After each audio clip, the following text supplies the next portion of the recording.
Welcome to the deep dive. Today we're opening up a stack of source material on a case that is, well, that's just one of the most frustrating ones I've seen in a long time. Absolutely. We're talking about the abduction of the Seymour-Brady children.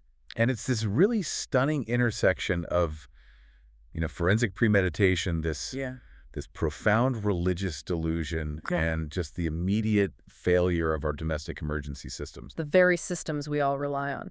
So our mission for this deep dive is to unpack that. We're going to look at the evidence, analyze why things like the Amber Alert system fell short here, and then track the huge international legal battle that's now underway. It's a complex one. It really is. So let's just lay out the facts. We are talking about 4 missing children. Landon Seymour, he's 11. Right. Levi Seymour, who's 8. Hazel Seymour, 7. And the youngest, Jacob Brady, who is just 3 years old. And he has a different father, which, just adds another legal layer to the whole thing. It does. And the suspect is their mother, 35-year-old Alicia Ann Seymour. Who also goes by an alias, L. McKinnon Brady. And right there, that's a huge flag for investigators. Using an alias tells you this wasn't spontaneous. It's an operational choice. Okay, let's get into the timeline. Part 1 of this, the critical timeline, really shows just how fast this can all happen. Frighteningly fast. So on Sunday, November 30th, 2025, Alicia Seymour drives to Salt Lake City International Airport, abandons her car, and boards a flight with all 4 kids. And here's the absolute crux of the case. The disappearance wasn't actually discovered until Tuesday, December 2nd. 2 full days later. 2 days. A 48-hour lag.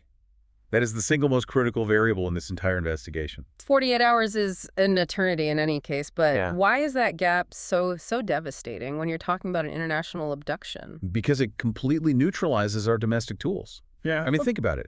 To get an NCIC flag out, that's the National Crime Information Center alert that goes to Border Patrol and police, you first need a formal report. You need to know a crime has even happened. Exactly. You need investigation, you need confirmation. By the time that whole process even started, she and the children were already through international airspace. They were already concealed, already starting to set up in another country before the U.S. system even knew they were missing. And she wanted them to know. I mean, on that same day, December 2nd, one of the fathers gets a voicemail. A voicemail saying she'd already landed in France. She wasn't hiding. She was asserting her new location, putting pressure on them. Which then leads to the delay in the official alerts, right? The official Missing Endangered Advisory, the EMA, it didn't go out from Utah DPS until December 10th. 10 days. 10 full days after they left. And look, that's frustrating, but it reflects the reality. Escalating a custodial dispute to a federal crime, it just takes time. There are procedural hurdles. Okay, so let's dig into the planning. Because the source documents recovered from her home in Provo, this wasn't just packing bags. This was a counter-forensic operation. It absolutely was. The investigators found a literal, handwritten to-do list. A to-do list for an abduction. And it outlined her operational security. Things like shred paperwork, destroy identifying photos. And the big one, throwaway phone for a prepaid phone. That is the single most telling detail. She understood the technology. She wasn't just turning her phone off. She was physically getting rid of the device tied to her entire life. Her credit cards, her cloud accounts, her GPS history. The digital tether. She severed it. By switching to that prepaid phone, she gambled that she could go dark during that critical 48-hour flight window. And it was, a very sophisticated move for an amateur. And the sources suggest she didn't just evade digitally, she might have actively forged documents. Yes, there are serious allegations that she forged passport documents for the kids, which is a massive federal crime. But there's an alternative, and it's a much more common vulnerability. What's that? She may have forged the consent to travel letters. When one parent travels internationally with a minor, airlines often require a letter from the other parent giving permission. Those are very, very easy to forge. It's a low-tech way to bypass a really critical safeguard. And the motive behind all this planning? This is where it shifts from a typical custody dispute into something much more alarming. This is where it gets into religious ideation. She left a note behind, and in it she describes a delusional message from God, promising she'd be in a European country by Christmas. Wow. And you see, that narrative, it acts as a powerful cognitive driver. It lets her rationalize what she's doing. This isn't a crime anymore in her mind. It's a spiritual mission. Exactly. And that makes her incredibly difficult to reason with.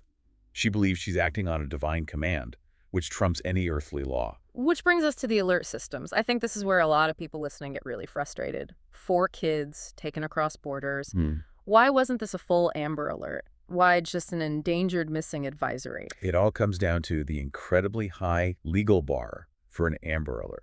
In Utah, like most states, there are 4 strict criteria. And they met most of them right. The kids were abducted. They're under 17. They met 3 of the 4. The one they didn't meet was the 3rd criterion. Law enforcement has to believe the victim's face, and this is the exact wording, imminent danger of serious bodily injury or death. So even with all this planning, the delusion, because the abductor is the parent, it doesn't meet that specific threshold. That's the sticking point in almost every parental abduction case. Unless there's a history of physical violence or a direct threat was made, the law just doesn't categorize the parent as an imminent physical peril, not in the same way it would a stranger. And that standard is there to prevent alert fatigue, I assume? Absolutely. The public's attention is a finite resource. You have to save that highest level alert, the one that hijacks every phone and freeway sign, for the most acute, life-threatening scenarios. Otherwise, people just start tuning it out. Okay, so let's talk about the system that was used, the EMA. What does that actually do? The Endangered Missing Advisory is still a very powerful tool. It's a partnership with the media. It ensures that crucial NCIC entry gets made so they're flagged internationally, and it triggers a statewide attempt to locate to all law enforcement. So it gets the word out. It gets the word out to the right people. Yeah. The crucial difference is you don't see the freeway signs light up. And once she was on that plane, local police were basically powerless anyway. Their jurisdiction ended at the jet bridge. The moment that flight took off, the lead transferred to the FBI, invoking the International Parental Kidnapping Crime Act. And since she landed in France, we're now in the world of international treaties. We are. Specifically, the Hague Convention on the Civil Aspects of International Child Abduction. Now, a lot of people hear Hague Convention and think it's an automatic return ticket, but it's not that simple, is it? Not at all. Its purpose is the prompt return of children to their habitual residence. So it focuses on where the kids lived, not on the custody battle. It's designed to be fast. There's a loophole, a defense the abducting parent can use. There is, and it's the biggest challenge here. It's called the grave risk defense. Alessia Seymour's lawyers can argue that returning the children to the U.S. would expose them to a grave risk of physical or psychological harm. How does a parent in her situation even make that argument in a French court? Well, they could argue the home environment was, say, spiritually toxic, or they could allege abuse that was never proven in U.S. courts. If she can convince a French judge the risk is real, and that's a high bar but not impossible, it can stop repatriation in its tracks. It turns a 2-month process into a 2-year legal war. And that's where the 48-hour head start really paid off for her. It gave her time to land, hire lawyers, and start building that defense. Precisely. Meanwhile, the father, Kendall Seymour, is facing this logistical nightmare. He's had to start a GoFundMe. The financial cost of an international recovery is just. It's astronomical. He needs money for his own lawyers in France, for his travel, for his kids' flights home, and then for long-term therapy. The government doesn't pay for that. And his plan, which experts recommend, is a personal pickup. Why is that so important? It's all about minimizing trauma. If the mother is arrested, you don't want the kids, who are already terrified, being handed over to foreign police or social services. You want a familiar face. You need a familiar face. You need their father there to be that emotional anchor the second they are recovered. Okay, let's circle back to the digital trail for a second. She ditched her main phone, but that's not the end of the story, is it? Not by a long shot. Investigators are doing full forensic audits on her entire digital life. Social media, old emails, cloud storage accounts. You'd be surprised what people forget is automatically backed up to the cloud. Geotagged photos, timelines. But what about the prepaid phone, the one she thought was untraceable? It's not. It might mask her name, but every phone has a unique hardware ID, an IMEI number. When that phone connects to a cell tower in France, it leaves a digital footprint. The FBI can work with Interpol and the French police to get that network data and triangulate her general location. So she cut the GPS tether, but not the network tether. You can't. Not if you want to communicate. Let's talk about the children. The psychological toll here must be immense, and it's different for each of them, isn't it? It is. It's profoundly different. For Landon, the oldest at 11, he's a pre-adolescent. For him, it's intense social isolation. His friends, his school, his whole identity gone. He's old enough to understand the gravity of it all. And the middle two, Levi and Hazel. They're 8 and 7. They are what we call concrete thinkers. They know they're fleeing, they know they're living in secret, and they can see that their mother's story, this mission, doesn't match the reality of hiding.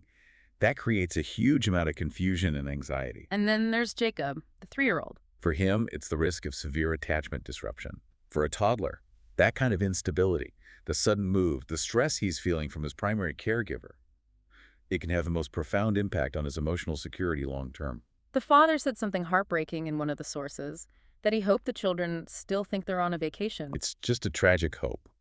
Forensic experts would say that the children, having witnessed her shredding paper and destroying photos, knew this wasn't a vacation. They knew something was deeply wrong. And when she tells them it's a divine mission. It forces them to question their own reality. That's a form of gaslighting, and the recovery from that kind of psychological manipulation can take years of therapy. So when we put it all together, the meticulous planning, the failure of the alert system, the international legal nightmare, what is the one thing that defines this case? The Seymour-Brady case is a perfect portrait of how a determined abductor can exploit the seams between domestic and international systems. That 48-hour head start, it just made our domestic alerts functionally irrelevant. Now everything, absolutely everything, hinges on the FBI, the father's financial resources, and whether the Hague Convention can hold up against that grave risk defense in a French courtroom. It's such a stark reminder for you, for everyone listening, that when an international abduction is planned this well, the biggest challenge isn't finding them. It's undoing the legal status they managed to create while our own system was still figuring out a crime had been committed. And that leaves us with a final provocative thought for you to consider.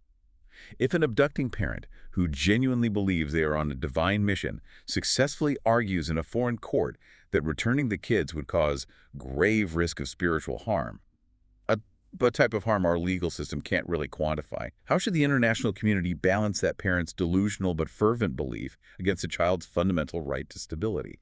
It forces us to ask what the definition of harm even is.